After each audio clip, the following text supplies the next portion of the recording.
여러분 안녕하십니까? EBS 초대석 정관용입니다.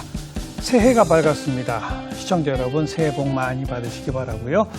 많은 분들이 새해가 되면 희망 이런 걸 갖고 또 소망합니다. 뭐니 해도 경제가 좀 좋아지기를 바라는 분들이 제일 많을 거예요. 특히 지난 한 해 우리 경제 별로 안 좋았죠.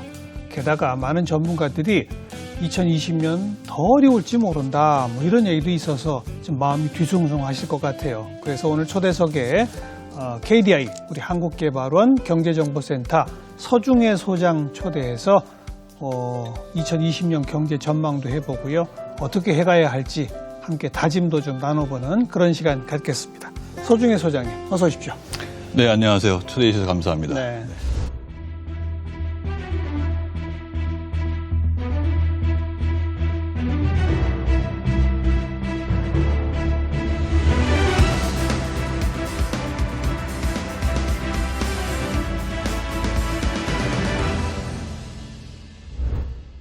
한국개발원 KDI가 제일 오래된 국책연구기관이죠? 네, 1971년에 설립이 됐습니다. 71년? 네. 올해 2020년, 내년에 2021년이 되면 50주년이 됩니다. 네. 우리 경제 계획을 스스로 만들기 위해서 설립이 됐고요. 경제개발 계획 우리 시작한 건 61년? 맞습니다. 예, 61년에 처음 1차 5개년 계획을 했고 3차부터 KDI가 본격적으로 개입을 했습니다. 그리고 9차까지는 이제 저희가 참여를 했고요. 더 이상 정부가 이제 경제개발 계획 안 세우기 때문에 지금은 경제 정책 전반을 종합적으로 하는 기관입니다. 네, 경제정보센터를 지금 맡고 계신데 네네. KDI 안에 몇 개 센터가 있나 보죠? 센터가 4개가 있습니다. 예. 뭐라고 되어 있습니까? 저희가 이제 경제정보센터고요. 또 공공투자관리센터가 있습니다. 공공투자관리. 네, 그리고 규제연구센터가 있고요. 규제. 그다음에 이제 국제협력센터가 있습니다. 저희는 나라 경제라고 매달 나갑니다. 아마 많은 분들이 보셨을 거고요. 네. 그게 저희들 이제 메인 월간 잡지고요. 그리고 경제 교육을 일반인들 대상으로 하고 있습니다. 중고등학교 교사들 대상으로도 하기도 하고요. 예. 그리고 이제 최근에는 이제 디지털 경제로 전환되기 때문에 경제 정보도 새로운 매체로 지금 이제 많이 개발하고 또 전달하고 있습니다. 종이 잡지 말고 다른 형식으로. 네, 그렇습니다. 영상을 요즘 많이 쓰고 있는데요. 네, 영상도 그렇고요. 그다음에 이제 디지털 자료로 DB화하는 거, 네, 그런 내용입니다. 이 계신 곳 소속 기관의 소개는 그 정도로 하고 네. 본격적으로 네. 이제 새해가 밝았는데 2019년 경제 성적표 아직 최종 성장률 집계는 안 나왔지만 안 나왔습니다. 네. 2% 되나요? 조금 간당간당하죠. 근데 이제 작년 초기에는 2.6 정도까지 최대한 내다봤다가 계속 내려갔습니다. 하향 조정 하지 않았습니까? 그게 이제 결국은 내부 외부 여건이 그만큼 안 좋았다는 거고요. 그래서 아마 국민들께서 많이 좀 실망도 하시지 않을까 그런 생각이 듭니다. 2.6까지 내다보던 게 2.0 마지막 성적 2.0이 나올지 말지 모르겠는 지금 그런 상황입니다. 그 상황이다. 네. 그런데 좀 성급하지만 올해 2020년 성장률 전망치도 일단은 2% 중반을 내세우고 있죠? 2.3 정도 보고 있습니다. 또 중간에 내려가는 거 아닙니까? 그거는 참 어려운 질문이시네요. 희망은 그거보다 더 높아지면 좋겠지만, 그리고 이제 초기에는 통상적으로 저희들이 이제 예측했던 것과 또 후기에 가면 예측하지 못했던 사항들이 좀 발생하니까 그래서 이제 성장률이 조금 차이가 나는 것 같습니다. 예. 그래도 올해 최종 성적이 만약 2% 정도라고 치면 올해보다는 좀 나아진다는 얘기인가요? 조금 나아질 것 같습니다. 그게 이제 2019년 작년 같은 경우에 이제 불확실성이 굉장히 컸거든요. 또 미중 갈등도 있었고요. 또 한일 간에 또 조금의 분쟁도 약간 있었고요. 그런데 그런 것들이 조금 해소되지 않을까 하는 생각이 있고요. 그다음에 전반적으로 좀 새로운 국면으로 진입하게 되면 그런 불확실성, 그다음에 가계가 이미 이제 학습이 좀 됐기 때문에 경제 주체들이 그러면 조금 나아지지 않을까 그런 생각을 하고 있습니다. 네. 보통 한 나라의 경제 성적표를 매기는 거는 성장률이 제일 유일한 지표입니까? 꼭 그렇지는 않습니다. 그럼 뭐를 사용합니까? 제일 중요한 건 이제 내 소득이죠. 그래서 국민 소득 지표를 쓰고 있고요. 그래서 성장률이라는 건 이제 총체적인 성적이고요. 그것보다 사실 더 중요한 거는 예를 들면 이제 소득 분배 같은 게 대단히 중요하겠죠. 예, 잘 사는 계층 또는 좀 불우한 계층들이 골고루 분배가 되느냐 이런 것들이 예. 대단히 중요할 거고요. 예. 요즘은 이제 환경 지표도 굉장히 중요하게 여깁니다. CO2 배출이 줄었느냐, 또 늘었느냐 이런 것도 중요하고요. 예. 예. 그 중에서 이제 특히 피부에 와닿는 부분은 일자리이겠죠. 그렇죠. 고용률이 늘었느냐 하는 건데 이런 부분들은 이제 사실은 단기간에 바뀌는 건 아니기 때문에 연도별로는 이제 제일 중요한 것을 이제 성장률, GDP 성장률을 제일 크게 쓰고 있죠. 성장률, 소득 지표, 네, 소득 지표, 소득 분배, 일자리 상황, 고용률 이런 지표들, 고용률 이런 등등을 종합적으로 봐야 된다. 네, 그렇습니다. 그렇게 종합적으로 한번 봅시다. 네, 2019년 네. 경제 네. 한 2% 성장이 우리 잠재 성장률하고 비교하면 어떻게 되는 겁니까? 좀 미치지 못합니다. 조금 못하는데요. 우리 잠재 성장률은 몇 프로 잡죠? 그거는 이제 보는 기간마다 또 관점이 약간씩 다른데 한 2% 중반 정도로 볼 수 있을 것 같습니다. 그런데 최근에는 이제 아까 말씀드린 대외적인 요인들이 좀 불확실성이 커졌다는 부분하고요. 대내적으로는 이제 조금 더 고용이 좀 확장될 필요가 있는데 거기서 좀 그런 부분들. 그다음에 이제 제가 많이 관심을 가지고 있는 부분은 이제 장기적인 구조적인 요인들인데 그런 쪽에서 이제 개선이 되고 있느냐 또는 고도화가 되고 있느냐 이런 부분들이 이제 굉장히 중요한 사안인데 그 부분은 조금 미흡한 것 같습니다. 그래서 이제 전반적으로 볼 때 잠재 성장률보다 조금 미치지 못하는 게 현재 상황이라고 판단할 수 있을 것 같습니다. 이 대목이 참 중요한 대목인데 우리 시청자분들도 조금 어려워할 수 있기 때문에 네네. 잠재 성장률이 뭡니까? 그건 우리가 가지고 있는 역량을 다 발휘했을 때 현실화할 수 있는 경제의 총 성적표라고 말씀드릴 수 있을 것 같습니다. 거기서 말하는 우리의 역량을 뭘 투입해서 어떻게 계산하는 거예요? 숫자가 어떻게 나오는 겁니까? 우선 이제 제일 중요한 거는 노동력이죠. 노동력이 단순 노동력만 중요한 게 아니라 경제학자들만 휴먼 캐피탈, 인적 자본이라고 그러는데요. 숙련, 교육이 얼마나 되느냐 이런 것들이 대단히 중요한 지표고. 그다음에 이제 자본 스톡이라고 하는 건 이제 설비입니다. 공장을 생각하시면 될 거고요. 기계를 생각하면 될 건데. 그다음에 이제 그런 기계들이 거기에 얼마나 최신 기계냐 이런 부분들이 또 될 거고요. 그다음에는 사실은 가장 중요한 부분은 새로운 기술, 새로운 혁신, 새로운 아이디어, 새로운 일하는 방식 이런 거에서 전환이 있느냐 하는 것들이 굉장히 중요한 부분이고 그래서 지금 말씀드린 뒷단이 앞부분에는 이제 요소 투입이라고 그럽니다. 노동과 자본의 투입이라고 그러고 뒷단은 생산성을 높이는 부분인데 그래서 앞에 노동 투입 부분과 생산성 이렇게 두 개를 구분해서 볼 수가 있습니다. 네. 자본, 기술, 노동 그리고 아이디어 이런 것들을 쭉 넣어봤을 때 최대한 잘하면 우리가 할 수 있는 성장률 그게 2% 중반이다. 네, 중반 정도 볼 수 있습니다. 현재 상황은 그렇습니다. 그런데 실제 성적이 그거보다 좀 못 미쳤다는 얘기는 최대한 잘하지 못했다 이거라군요. 갖고 있는 실력을 10분 발휘 못했다. 그렇게 볼 수도 있고요. 네. 그건 부정할 수 없는 사실이고 또 하나는 이제 전환기라고도 볼 수 있습니다.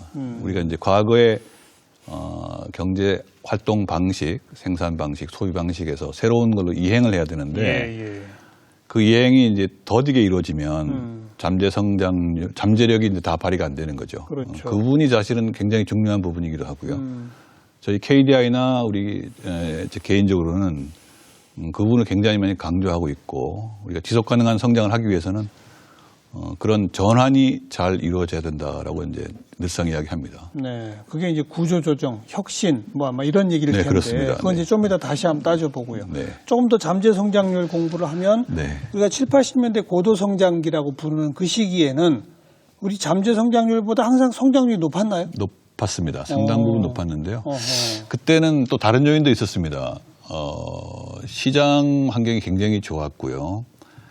그다음에 이제 고도 성장기에는 생산성 증가도 같이 따라가는 부분이고, 예. 그다음에 하나 이제 우리가 조금만 과거를 돌아보면 새로운 시장 산업 개척이 굉장히 많이 됐습니다. 안 하던 시장에 수출을 했고요, 또 안 하던 생산 활동을 했고요.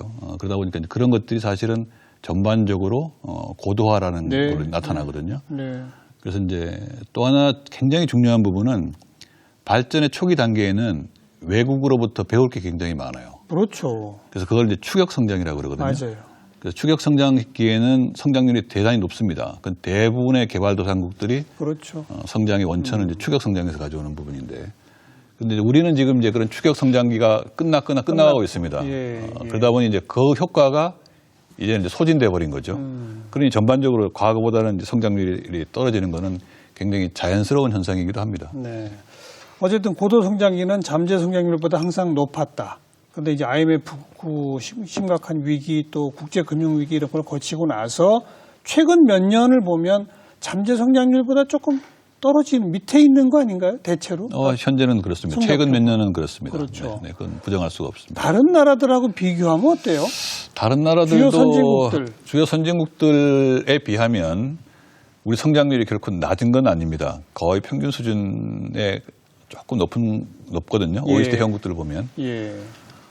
그거는 이제 OECD 국가들은 우리보다 앞서 있긴 한데 소득 수준으로 보면 우리보다 한 1.5배, 2배 정도 되지 않습니까? 그렇기 때문에 그런 나라들 수준에서는 2% 정도 성장하는 것은 굉장히 좋은 성적표라고 볼 수 있고요. 네. 우리는 그거보다는 조금 뒤에 있기 때문에 그 OECD보다는 조금 더 평균보다 높은 성장률을 기록하는 게 우리 수준에 맞는 거죠. 즉 선진국은 성장률이 높게 안 나오는군요. 안 나옵니다. 네, 그건 뭐 당연한 거죠. 기본적으로. 네네. 근데 우리는 아직 선진국은 아니기 조금 때문에. 더 가야 되고요. 예. 요 대목이군요. 네, 그렇습니다. 똑같은 2%라 하더라도 미국의 2%, 유럽의 2%랑 우리의 2%는 다르다. 다릅니다.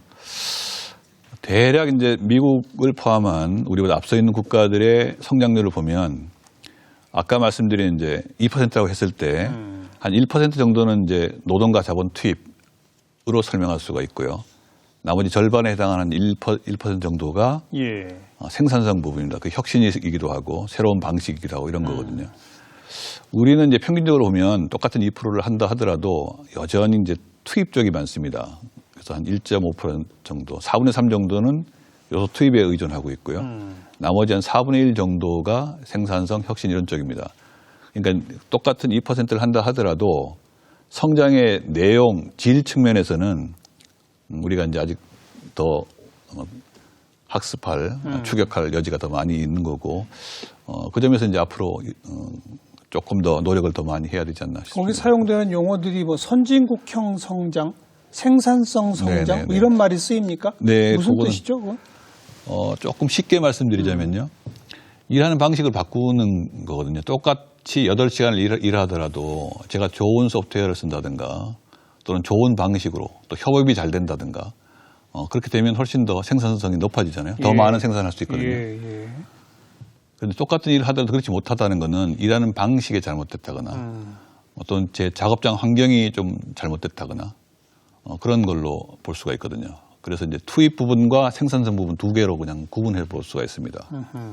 그런데 대부분의 선진국은 2% 성장을 한다 그러면 한 절반 정도, 한 1%는 생산성 부분으로 볼 수 있고요. 우리는 그게 이제 4분의 1 정도밖에 안 됩니다. 안 되니까. 네, 그래서 이제 그 질적 차이가 우리가 모자란다 그렇게 판단할 수 있는 거죠. 그 뒷부분인 생산성, 즉 노동과 자본이 아닌 기술과 아이디어와 이런 그것을 키워내는 게 한마디로 혁신입니까? 네, 그렇습니다.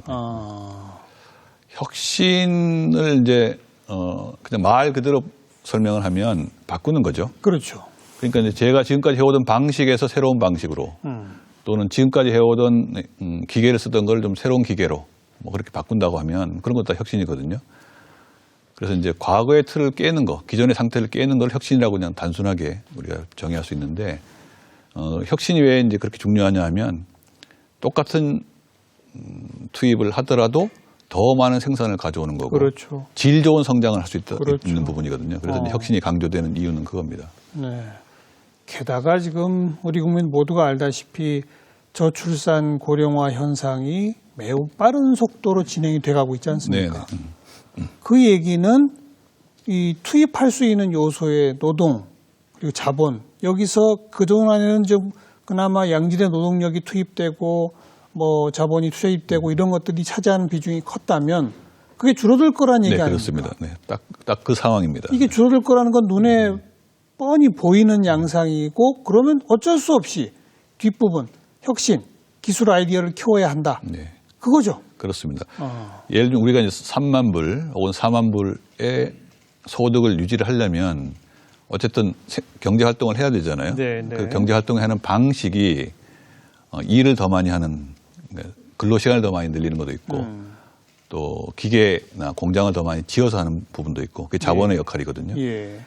그런데 이제 더 중요한 부분은 생산성 부분, 일하는 방식, 새로운 혁신, 아이디어 그런 걸 통해서 똑같은 기계를 똑같은 사람이 가지고 일을 하더라도 더 많은 생산을 할 수 있다면 우리 소득 수준이 3만 불에서 4만 불 올라갈 수 있는 거죠. 그래서 이제 혁신, 생산성이 이제 강조되는 부분은 그겁니다. 우리가 더더욱더 경제가 선진화되려면 앞으로는 지금 말씀하신 것처럼 저출산 고령화라는 그런 인구 부분은 그대로 있다고 가정했을 때 남아있는 부분은 이제 그쪽으로 가야 되는 거죠. 네.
뭐 지금까지의 말씀을 종합해 보면 최근 몇 년은 혁신이 요구되는데 혁신을 제대로 하지 못해서 간단히 말하면 그거네요.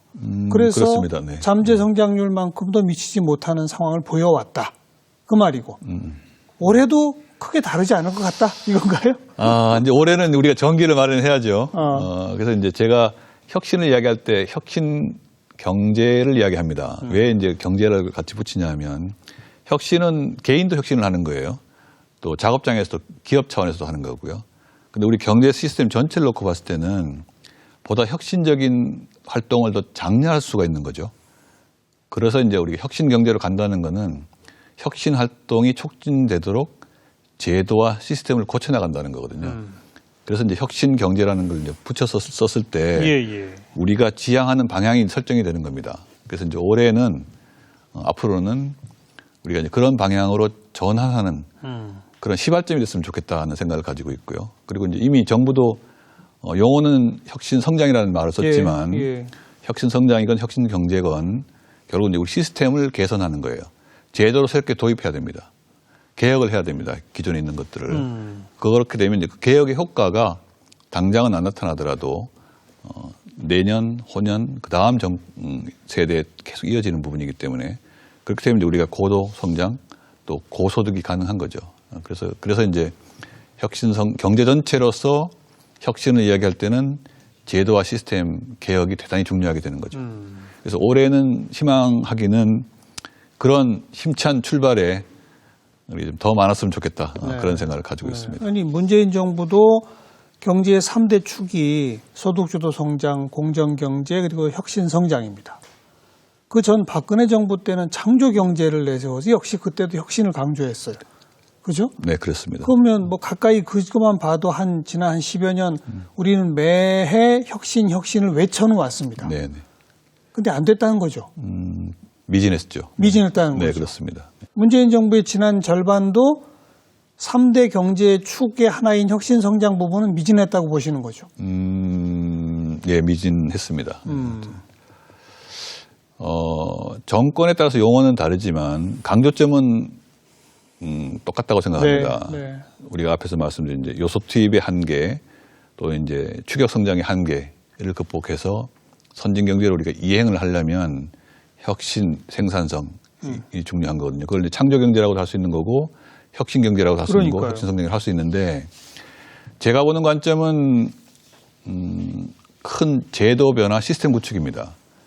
그래서 이제 아주 큰 변화가 이루어졌던 부분이 1997년에 외환위기 났을 때 그걸 극복하는 과정에서 예. 4대 부분 개혁을 했거든요. 그렇죠. 그래서 이제 굉장히 큰 고통이 따랐죠.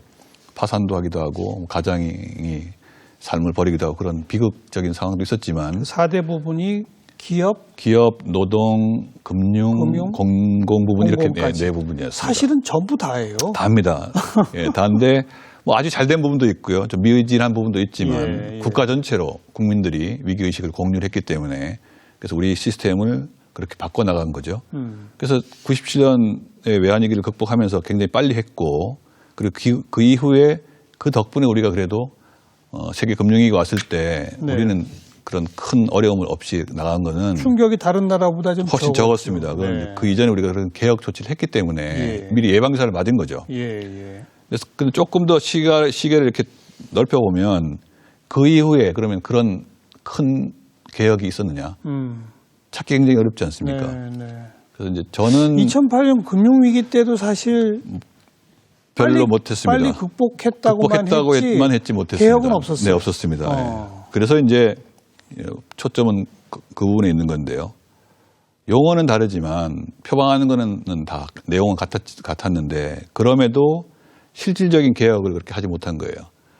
그런데 그 개혁이라는 거는 예를 들면 이번 정부에 하게 되면 그 효과는 다음 정부 또 그 다음 정부에 나타나는 맞아요. 지난한 과정입니다. 예. 근데 조금 아쉬운 거는 정부가 늘 정권 임기 내에 아주 빨리 뭔가를 하고 싶어 하는 거예요. 성과를 보고 싶어 하는 거예요. 그렇게 되면 아주 구조적인 장기적인 접근을 하기가 어렵게 돼 있습니다. 손을 안 대죠? 예.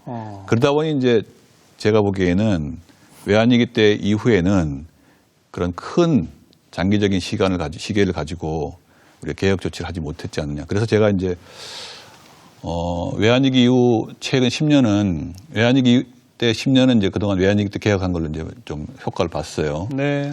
최근 10년은 그런 개혁 조치가 없었기 때문에. 예.